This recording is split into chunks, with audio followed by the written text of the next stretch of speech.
Hi friends, Sunday story telling time లోపల దొంగ తెలుగు.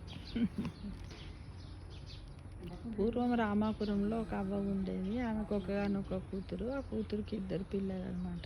కూతురు అల్లుడు కూలి పనికి వెళ్ళేవారు. వాళ్ళ ఆదాయం అంతంత మాత్రంగానే ఉండేది. అయితే ఈ అవ్వ ఏంటంటే బిడ్డకి 2 కూతుళ్ళు ఉన్నారు కాబట్టి ఏదన్నా కొంచెం సంపాదించి బిడ్డకు హెల్ప్ చేద్దామనే ఉద్దేశంతో అవ్వ ఊరికేనే తిని కూర్చోకంటే ఏదైనా పని చేద్దాం అనుకొని 4 రూపాయలు సంపాదించి కూతురు కుటుంబానికి ఇస్తే ఉపయోగంగా ఉంటుందని ఆలోచించి ఒకరోజు ఉదయాన్నే పప్పు నానబెట్టి మధ్యాహ్నం దాన్ని రుబ్బి సాయంత్రం ఇంటి ముందు కట్టెల పొయ్యి మీద వడలు వేసేది. ఆ వడలు కట్టెల పొయ్యి మీద గోలుతుంటే కమ్మటి వాసనకి జనమంతా వచ్చి కొనుక్కొని పోవడం, లేకపోతే ఇంటికి తీసుకుపోవడం, ఇలా ఆమెకు రోజుకు 5 వరహాలు వచ్చేది అన్నమాట. అయితే ఆమె ఏంటి, మరుసటి రోజు పప్పు నూనె కొనడానికి 2 వరహాలు చిన్న మట్టి ముంతలో వేసుకొని మిగిలిన 3 వరహాలు కుటుంబ ఖర్చుల కొరకు పెద్ద ముంతలో దాచిపెట్టేది. ఇంట్లో బీరువాలు అవి లేవు కదా, అప్పుడేమన్నా ట్రంకు పెట్టెలు, ముంతలు, కుండలనే దాచిపెట్టేవాళ్ళు. అలా దాచిపెట్టేది అన్నమాట. దాచిపెట్టేది. అయితే అప్పుడప్పుడు కొంచెం అవసరం అనుకుంటే ఆ ముంతల నుంచి కొన్ని పైసలు తీసి పిల్లల ఖర్చులకు ఇచ్చేది. అయితే ఇదంతా వాళ్ళ ఇంటికి అప్పుడు ఇప్పుడు వచ్చే రంగడు అనే యువకుడు చూసి వాడు ఏం చేసిండంటే, వాడు చాలా సోమరి, పని చేయడు ఏం చేయడు, కానీ టైంకి తినడానికి కావాలి, ఆడుకోవడానికి కావాలి, డబ్బు కావాలి, మనకి ఏ పని చేయడు కానీ అన్నీ కావాలి. అవ్వ దాస్తున్న ధనాన్ని ఎట్లనన్నా తీసుకొని పోవాలి, దొంగిలించాలని ఒక పథకాన్ని వేసిండు. ఒకరోజు అవ్వ అటు ఇటు తిరుగుతూ పని చేసుకుంటూ బిజీగా ఉన్నప్పుడు మెల్లగా పోయి పెద్ద మట్టి ముంతను ఎత్తుకొని పోయింది, చిన్న మట్టి ముంతను వదిలేసిపోయింది. అవ్వ ఏం చేసింది చూసేవారికి, అయ్యో పెద్ద ముంత లేదు, అలా దాచిపెట్టిన పైసలు లేవు, నా బిడ్డకు ఇస్తానంటే నేను ఇంత కష్టపడి ఎవరికైనా బాధ అనిపిస్తుంది కదా. అప్పుడు ఊర్లో ఏం చేసేవారు, ఎవరింటన్నా దొంగలు పడ్డెవరితో పంచాయతీ అయినప్పుడు ఊర్లో ఒక పెద్ద మనిషి ఉంటుండే, గ్రామాధికారి. అయితే పోయి అవ్వ గ్రామాధికారి దగ్గరికి కలిసి తన బాధ అంతా చెప్పుకుంది. అయితే ఎట్లా అని ఆ దొంగల్ని పసిగట్టడంలో ఆ గ్రామాధికారి చాలా దిట్ట అన్నమాట, తెలివైనవాడు.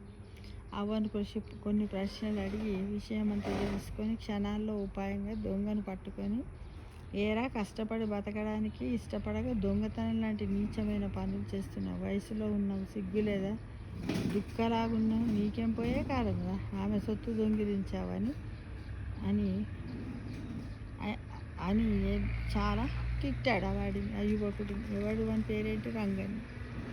ఎందుకు దొంగిలించావు చెప్పు, దొంగిలించిన 2 ముంతలు ఎత్తుకుపోవాలా కదరా, మరి పెద్దది ఎత్తుకుపోయినావు, చిన్నది ఎందుకు అని రాజు అడిగితే, చిన్న ముంతలో మరుసటి రోజు వ్యాపారానికి కావలసిన పెట్టుబడి ఉంది, అది ఉంటేనే అవ్వ వ్యాపారం సవ్యంగా జరుగుతుంది, ఆమె కుటుంబ పోషణకు పోని మిగిలిన దాంతో మళ్ళీ పెద్ద ముంత నిండుతుంది, అందుకోసమే చిన్న ముంతలో పడిన పైసలను వదిలేసానని అంటాడు అనమాట. దొంగ ముందు చూసి గ్రామాధికారి ఆశ్చర్యపోరే, ఎవరే నువ్వు చూడబోతే తెలివైన వాడిలాగానే ఉన్నావురా, కాకపోతే సోమరితనం వల్ల దొంగ అయ్యావు, ఇక నేను సోమరితనం వదిలి దొంగతనాలు మానుకోరా, అవ్వను ఆదర్శంగా తీసుకో, కష్టపడి గౌరవంగా బతుకు, దొంగతనం చేసేందుకు నీకు శిక్ష వేయాల్సి ఉన్నప్పటికీ మొదటి తప్పుగా భావించి వదిలేస్తున్నా అని అన్నాడు. రంగడు పశ్చాత్తాపడ్డాడు. అవ్వకు గ్రామాధికారి క్షమాపణలు చెప్పాడు, దొంగిలించిన డబ్బు అవ్వకి ఇచ్చేశాడు. తర్వాత దొంగతనాల జోలికి పోకుండా శ్రమను నమ్ముకొని బ్రతుకుతూ గ్రామంలో మంచి పేరు తెచ్చుకున్నాడు. అంటే దొంగలు కూడా చూడండి, ఇంకా దొంగలు పడరాని వేణి ఏముంచలేదని కాదు, కొంత ఉంచుతారన్నట్టు ఈ విధంగా. ఎందుకంటే మళ్ళీ ఎప్పుడన్నా వచ్చి తీసుకుపోవాలంటే కొంత డబ్బు కావాలి కదా. చూడు, ఇక్కడ కూడా అవ్వకు పెట్టుబడి కోసము కొంత డబ్బు చిన్న ముంత నుంచి పెద్ద ముంతను తీసుకొని పోయింది. అంటే చూడండి ఫ్రెండ్స్, ఈ విధంగా దొంగలు మొత్తం మంది తెలివి తక్కువలు కాదు, తెలివి తక్కువలు అసలే కాదని గ్రహించండి ఫ్రెండ్స్.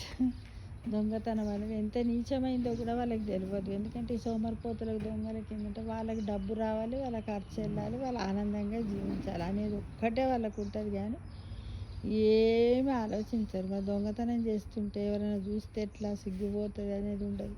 పైన దేవుడు చూస్తాడు, శిక్షిస్తాడు అనేది కూడా ఏది ఆలోచించరు. అంటే ఈజీ ప్రాసెస్ అనమాట. కష్టపడకుండా ఇప్పుడు టక్కున కష్టపడకుండా డబ్బులు వస్తాయి, గతం తీసుకోవచ్చు, పోవచ్చు.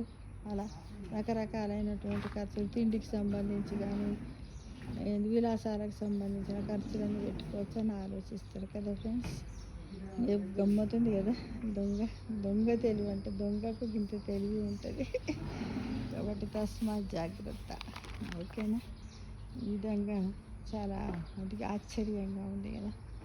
ఎంత ఏజ్లో ఉన్నప్పటికీ అవ్వ ఆలోచనలు చూడండి, వాడ ఆలోచనలు చూడండి. వాడ ఆలోచన కూడా గొప్పగానే ఉంది, అవ్వ ఆలోచన గొప్పగా. అవ్వ కంటే ఇంకా వాడు ఎక్కువ ఆలోచించింది. మొత్తానికి ఎత్తుకపోతే అవ్వ వ్యాపారానికి డబ్బులు ఉండేవి, దానివల్ల కుటుంబానికి నష్టం వస్తుంది, హెల్ప్ చేయలేకపోతుంది. ఇన్ని రకాలు కూడా వాడు కూడా ఆలోచించారు చూడండి ఫ్రెండ్స్ కదా. అలా ఉంది. అంతా ఏది జరిగినా అంతా మన మంచికి అనుకుంటాం, కానీ కొన్ని టైముల్లో అంతా మన మంచికి కాదు. అందరు కూడా గమనించండి జాగ్రత్తగా.